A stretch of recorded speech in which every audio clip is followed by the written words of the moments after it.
Son Ana Pérez, son mestra de educación primaria, fui mestra de pedagogía terapéutica durante varios anos e son mamá, basicamente. Entón, se me pode definir alguna palabra é a inexperiencia en todo, non son experta en nada porque nestes campos é prácticamente imposible.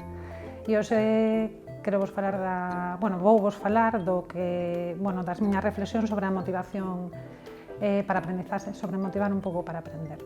Se motivación non é aprendizaxe, e isto podía ser moi pretencioso, pero hai unha frase que está clarísima e que está atestada por todo o mundo que di que sin emocións non hai motivación e sin motivación non hai aprendizaxe, non? Son os eixos nos que nos vamos a mover, despois vendo outro tipo de variables, porque a motivación sí que ten unha variedade moi grande de factores que interveñen nela, dependendo desde a etapa na que nos atopemos, na que se atopen os nenos e as nenas, até o entorno e, sobre todo, as emocións.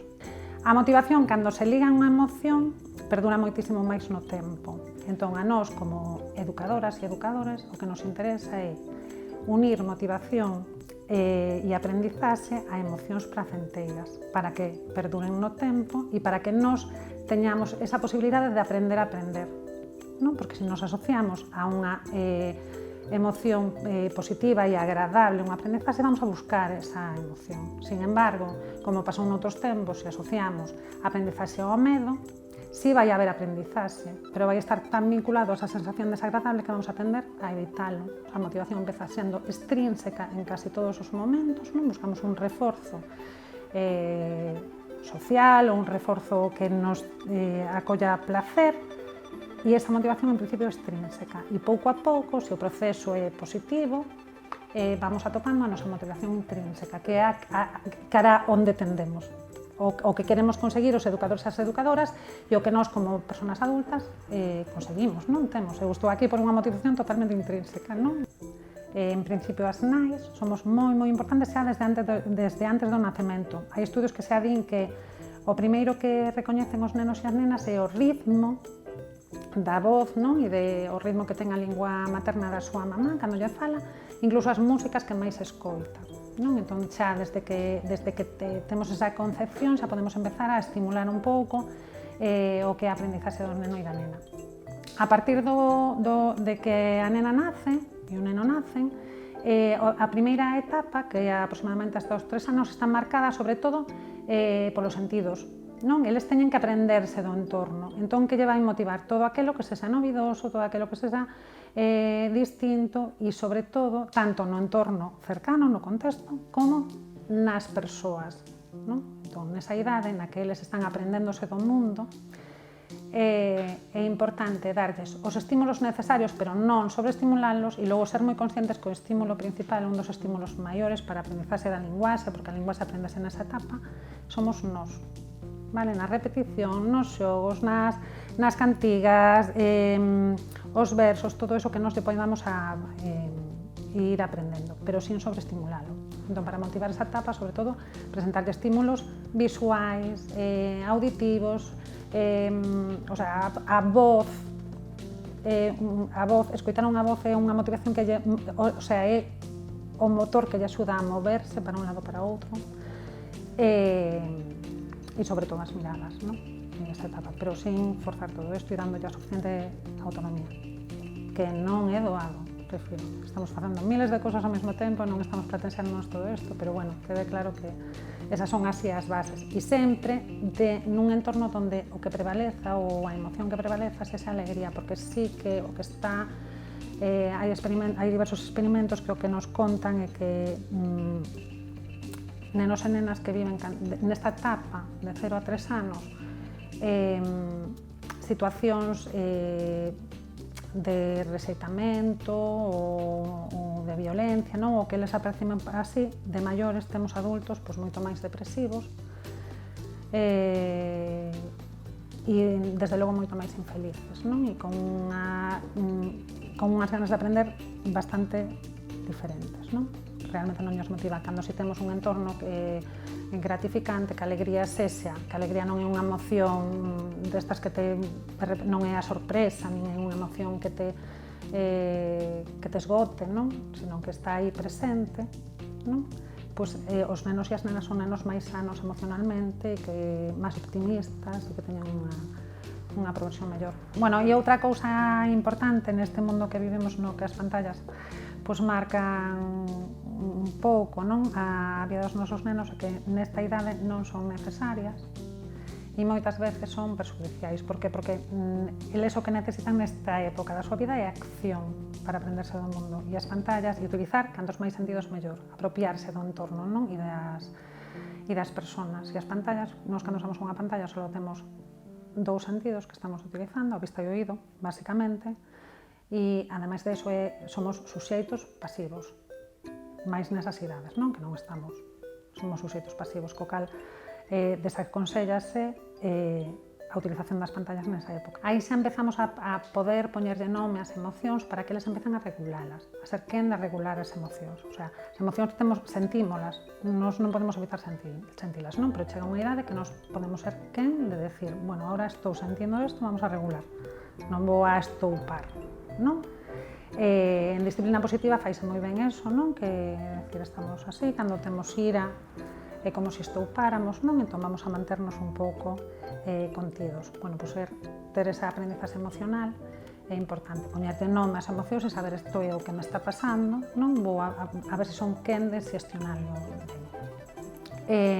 O entorno cercano, eu penso que é unha dos recursos máis motivantes que temos.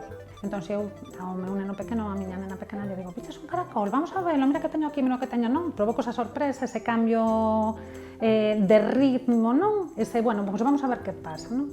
Se eu nese estudo do caracol, que pensas que pasará por a súa cabeza, non? Se eu tiro por esa curiosidade do neno da nena, que lle estou dando pautas para que el saiba que aí, nese campo, pode atopar unha bolboreta e pode facerse as miñas preguntas. Como interacciona a bolboreta comigo? O sea, non é necesario buscar miles de xoguetes, ni buscar a motivación en grandes cousas, senón creo que o ideal, e máis nesta época nas que nos estamos repensando como vamos a tratar toda a parte ecolóxica, que para eles e para elas vai ser fundamental para a súa sobrevivencia, é moi importante que busquemos a motivación no entorno inmediato. Dos 4 aos 11 anos é unha etapa moi importante para facernos conscientes das emocións, para aprendernos dunha maneira máis consciente do entorno e tamén para traballar a memoria a partir da repetición. A repetición tamén é importante, non? Non é excesivamente motivadora. Eu acórdome cando eras pequena te decían era o castigo peor, non? Tens que facernos cantas copias. Pero a repetición sí que sirve para algún tipo de aprendizaxes, por exemplo, para a ortografía. Pero onde podemos atopar a motivación para aprender esa memoria? Pois nas cancións, nas retailas e no xogo. O xogo desde a infancia é un motor onde están absolutamente todos os elementos que temos para que aprendan. E isto estamos cansos e cansas de repetilo, de escoitalo, antes de que a neurociencia puxera encima da mesa que o xogo, e somos a única especie que xoga durante toda a vida, porque o xogo é un motor grande de aprendizaxe e de motivación. Non fai falta decirlo, se lle dis a un neno ou unha nena imos xogar, xa está motivado, xa a motivación a tes, non? E aí se dan todos os elementos para que o neno e a nena siga aprenda. E a memoria, esa memoria que se adquire e que hai que practicala moito dos 4 aos 11 anos, non é unha memoria na que logo vayamos a facer os grandes aprendizaxes, que é outra cosa que tamén se está poñendo en valor, non? Que non é necesario saber unha lista enorme de ríos para practicar a memoria. Entón, para que a memoria a practiquemos dunha maneira motivadora, por exemplo, a mí me parece moi interesante o baile e a música. A música, o baile, o arte, a psicomotricidade e o xogo traballa moitísimo a memoria. Creo que hai moi boa música infantil en galego, moi boa música de adultos con mensaxe realmente que nos interesan desde o mundo de vista educativo e que é fácil na casa atopar autoras e modelos que teñen cancións bailables, cancións que melloran moitísimo a memoria, non? E que están aprendendo, en caso de ser castelán francés outra lingua, en caso que están aprendendo, que poden aprender a bailalos, que poden memorizar, xogar, non? Con esas cancións e non ter estas cancións repetitivas e con uns mensaxes que non queremos e que aí encima van a aprender igual. Entón, eu creo que aí na casa, se motivamos eso, xa estamos dando uns pasos moi grandes para que os nenos e as nenas queren aprender. E outra cousa que o neno e a nena, ademais, cada vez que aprende unha palabra nova, se está motivando, se está retroalimentando, aprendendo outra palabra, quero aprender máis, eso funciona así, o esforzo funciona así tamén. Entón, bueno, unha fonte de motivación importante. E logo, nesta etapa tamén, a mí me parece que de suma importancia a implicación, na familia tamén. Implicar aos nenos e as nenas nas tarefas do fogar, non? Primeiro, que nos vai facilitar a nós, porque é unha gran revolución, non? O sea, todos convivimos nunha casa e todos temos que implicarnos desde logo desde as nosas capacidades, non? Os nenos e as nenas non aprenden o que lles decimos, aprenden o que facemos, aprendennos a nós desde que son ben pequenos e ben pequenas.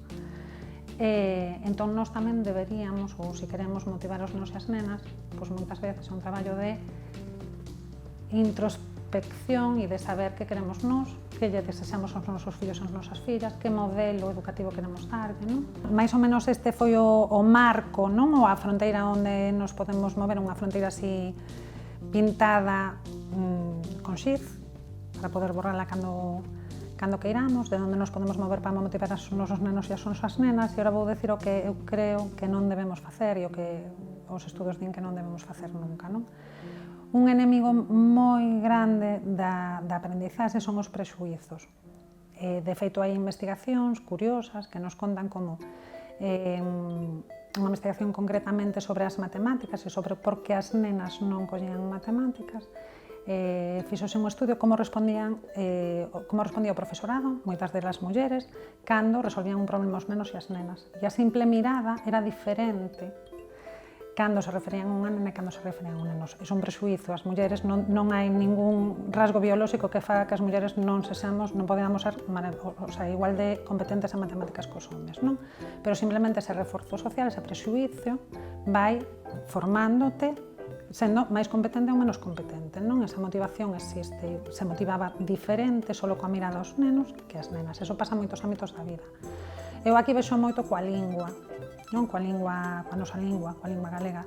Os prexuizos que nos temos, nós vivimos nun país onde temos unha relación lingüística complicada, non? Habería todo un debate sobre iso, complicada. Pero si é certo, que xa o dixen antes, que ser bilingües é unha vantaxe sempre, non?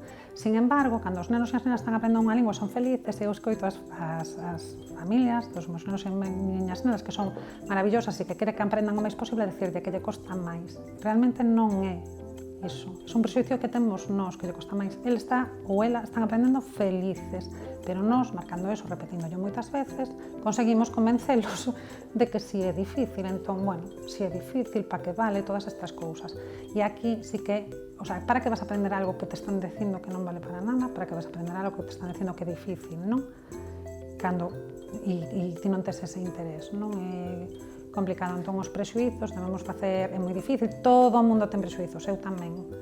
Pero sí que o que decía antes, se queremos realmente motivar para aprender, temos que repensarnos e pensar o que é bon para eles facer un esforzo. Por que ademais é difícil isto? Porque hai outra cousa que a mí me parece importante que saibamos, que non desaprendemos. Podemos facer outro camiño, pero non desaprendemos o que temos aprendido, non? Outra cousa que claramente que perxudica claramente a aprendizaxe é a sobreprotección. Cando a un neno ou unha nena facemos de todo por el, normalmente estamos acomodándoa. A aprendizaxe cambio sempre, e o cambio supón un esforzo, e para ese esforzo hai que estar motivado, e un círculo moito máis amplo do que vamos falar hoxe aquí, non? Moitísimo máis amplo que ese. Pero se nós facemos de todo, se a nena ou o neno non fai ningún esforzo, porque todo ese esforzo facémoslo nós, estamos totalmente apagando as ganas de aprender, negándolle incluso a capacidade para aprender esas cousas, non? E aí estamos moitas veces rematando coa motivación dos nenos e rematando coas ganas de aprender e rompendo con estadios críticos que ahora se sabe que só hai un, que é a de linguaxe, precisamente por querer que non sufran ningún risco, e a aprendizaxe tamén é risco, non? Entón, ese equilibrio é moi, sei que non é fácil telo, pero debemos soltarlos moitísimo máis dos que os soltamos. E logo, a nivel de igualdade, sí que temos que ser moi conscientes que cando antes falamos de que unha das vantaxes dun dos factores que tiñamos para axudarnos a motivar os nenos e as nenas son os modelos e a imitación, as nenas teñen moitísimos menos modelos, o damos já ao longo do tempo, os medios de comunicación e na nosa vida diaria, temos moitísimos menos modelos, diversidade de modelos para as nosas nenas que para os nosos nenos. Entón, mentras nós non fagamos o traballo nas escolas, que a mí tamén me toca esa parte, pois nas familias tamén deberíamos, se queremos que as nosas nenas sexan realmente libres, estén realmente motivadas a facer aquilo que queren, e darlle modelos femininos. E logo hai outra cousa que non dicen ata agora e que igual é un momento de decir que todo isto é un marco moi pequeno, porque a diversidade de nenos e de nenas é moi amplia e nós, as mamás, sobre todo, e os papás, somos os expertos nos nosos nenos e nas nosas nenas. Se realmente queremos motivalos, o primeiro que temos que facer é escoitalos. E ser conscientes que igual que nós imos cambiarlos a eles e elas van cambiarnos a nós. Pero iso é o principal. Entón, o coñecemento, a formación, o pedir axuda, que tamén é unha capacidade moi humana, e ser modelos tamén de pedir axuda tamén é importante para que os nenos e as nenas cheguen ao que todos queremos que cheguen, non? A vivir a vida con a máxima dignidade posible e todos os felices que poidamos facelas.